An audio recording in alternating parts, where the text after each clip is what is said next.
في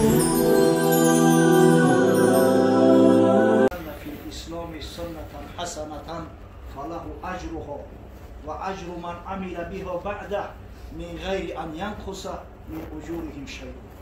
هر کسی در اسلام یک کاری خیر، یک رفتاری خیر انجام میده که دیگران با او تقلید میکنن، هم اجر ثواب کردگیش هم میگیره، هم اجر ثواب با همون مقداری که دیگران با او تقلید میکنن اجر ثواب بارم خدای تعالی براش عطا میکنه.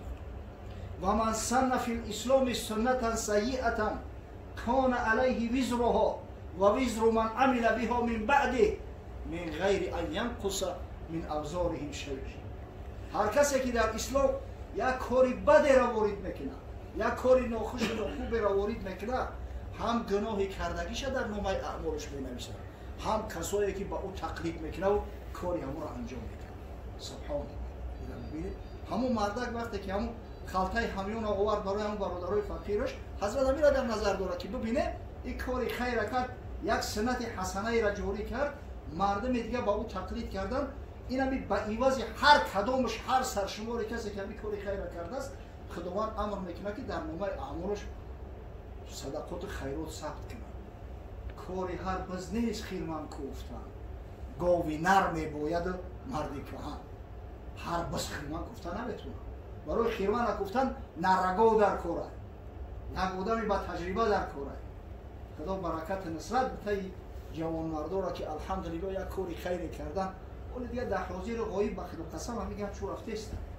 انشالله یقین دارم که دیگر جوان مردو را به یا تقلید میکنن. کور همین یا سبحان الله.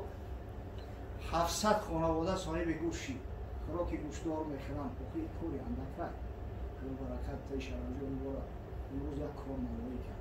من این مسلمان باید نمیخیل باشه، طرز زندگی کنه، طرز کار کنه که مردم از حساب کاری اویا چی بیروان بخرن. جوان مرد میخیله، مسلمان هم که با غیرت باید باشه. خداوند من با غیرت ها را دوست بداره. حضرت میگفت المؤمن القوی خیر و احب الى الله من المؤمن الضعیف. پیش پروردگار مؤمن قوی همیشه قدر منزلتش بالاتره. خداوند بیشتر دوست میداره مؤمن قوی را از مؤمن ضعیف. حضرت میگفت ید العلیا خیر من الید السفلی. دست دهنده همیشه بالای دست گیرنده. پیش خدا و پیغمبر دهنده درجه و منزلتش بالاتره. الله اکبر. خدای بزرگ میگه ای فرزند آدم، تو نفقه کنم برای تو نفقه مهیا کنم. انفق یا ابن آدم انفق علیک. برای انشالله کسایی که در اسلام یک عمل خیری را انجام میدن، توسط کار و رفتار شو یک چند مسلمان الحمدلله یک چند روزه خوراک گوشتار میخورن، زندگیشو بهتر و خوبتر میشود و خدا قسم نامشو در صفحه مجاهدای روی حق ثبت میشود. تکرار هم که شود، حدیثی متفق علیه هم میگم که حضرت گفت الساعی علی الارملة و المسکین کالمجاهد فی سبیل الله. شخصی که بیوزنا را دستگیری میکنه، یتیما را دستگیری میکنه، مسکینا را دستگیری میکنه، نامش در صفحه مجاهدای راه حق. این سخن پیغمبره. حضرت ابو هریره وقتی حدیث روایت کرد، با در دوامش میگه و احسبه قال و کالقائم الذی لا یفطر و کالصائم الذی لا یفطر. او من گمان میکنم که همچنین حضرت همیشه ادامه داد، گفت که این شخص مثل قائمی هست که شب زنده داری هست که هیچ وقت شب و خواب نمیکنه، در راه خدا تا سحر عبادت میکنه، و مثل روزداری هست که سال 12 ماه روزداری هرگز افطار نمیکنه در راه الله. حضرت شیخ سعدی قسم میکنه، میگه یک روبه دید به دست پای، فرو ماند در لطف صنع خدای، که چون زندگانی به سر میبرد بدین دست پای از کجا میخرد. یا شیخ یه روز صحرا میبروید، یا روبه هم میبینه، قدرت خدا هم روبه دست پا نداره. حیران میشود که این حیوانی درنده های ولکانوگی کار میاد. میگن این بدویدن باید لقمه شب بخوره، این خزنده نیست، این چی میخورده باشه و چه زندگی میکرده باشه. در این باید درویش شوریده رنگ که شیر بر اومد غزال بچند. همین وقت میگه نو خواست قدرت خدا یک شیر دید که یک آهو را شکار کرده است، یک غزال بود تای سایه درخت کشیده و ورده استرش که بخورمش. غزال نگونبخت رو شیر خورد، بیماندان چه روبه از آن سیب خورد. اگه شیر خورد و که همه گوشت او را خورده نمیتونه، جوایی هسته که دهن شیر کلون نمیرسه. این روبه میگه او شکمالک چه ورد رسونده، تحمونده شیر ازد شکمالکش سیر شد. مردک نگه داره گفت نمازید بید، ای بچه ای سلوچه نیه ای چه خیر هر روز شیر غزال نمیاره که تحمونده شایی بخوره که به یه روزی دیگه صبر کنم چی میشه. یک سوتکه در هم صحرا ایستاد، همون روبه مشاهده داره که چیکار میکنه. ولی هم درباره حیوانات کینو میگیرن که در تلویزیون تماشا میکنه در نیم ساعت یا ساعت، اون بیچاره اون فیلم بردارا یک سال دراز هم راستی باید میکنن، میدان اپیزود جدا میگیرن. یا هم یک سوتکه نگه داره هم مشاهده داره که روبه چی میخورده باشد. دیگر روز باز اتفاق افتاد که روزی رسان قوطیه و مش میداد. قدرت خدا یا شکارچی میگه یا پرنده را میزنه، پرنده میاد در پیش پای همین روبه میگن تو میگیرن و شجاعش میکنن. این نگه داره یقین مرد را دیده بینن نکرد، شده تکیه بر آفرینن نکرد. این بچه خیلی با سلوچه این را بی این سیستم باشید سیستماتیکی. این روز اگه جا اگه یافت خود یعنی خدایی که خلقت کرده است همه رزق روزی تا خودش میداده است. رفت در مسجد پا شده بلای پاشمون دراز کشید خواب کرد، گریبان فرو برد چنده بجای که بخشنده روزی رساند زیگای. دراز کشید گفت نخواه خدای تعالی رزق روزی یک روبه شلبته و من بنده خدا هستم، نخواه رزق روزی ما رو نیارم، نخواه ما رو محروم کنم.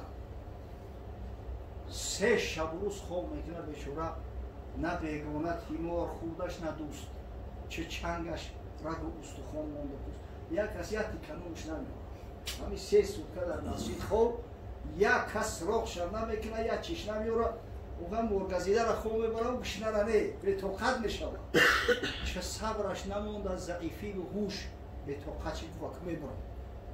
از این دیواری محرابش آمد به گوش، این را شیری درنده باشه دغل، مینداز خود را چه روایی شل.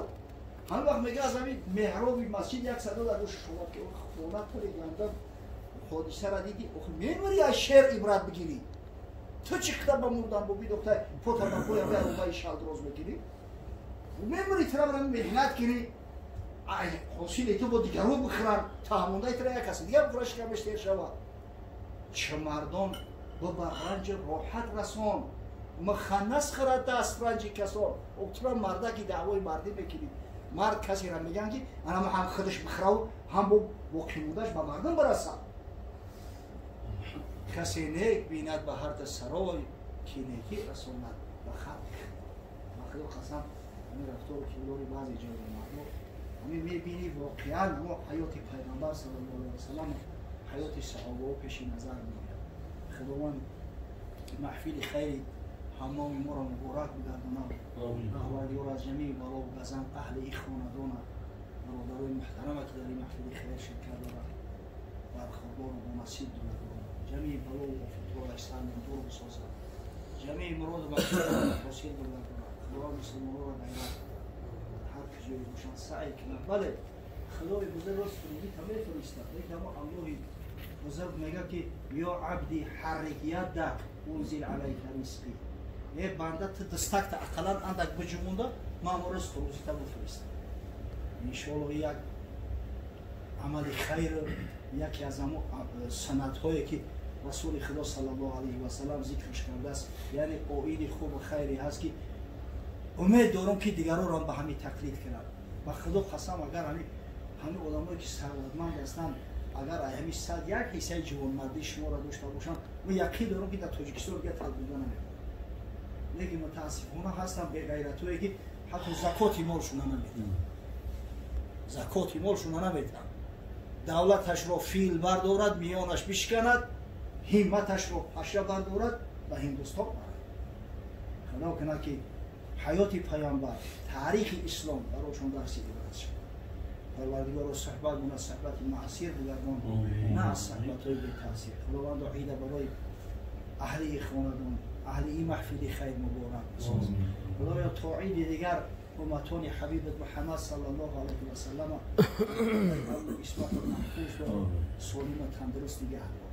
پروردگار عاقبت امورمون را خیر انجام. خدایا جمیع بلا و وبا و آفات و ویروس‌ها را از این منزل، از این سرزمین، از تمام دنیا نیست نابود گردان تا در این مساجد برای مسلمانان باز شود.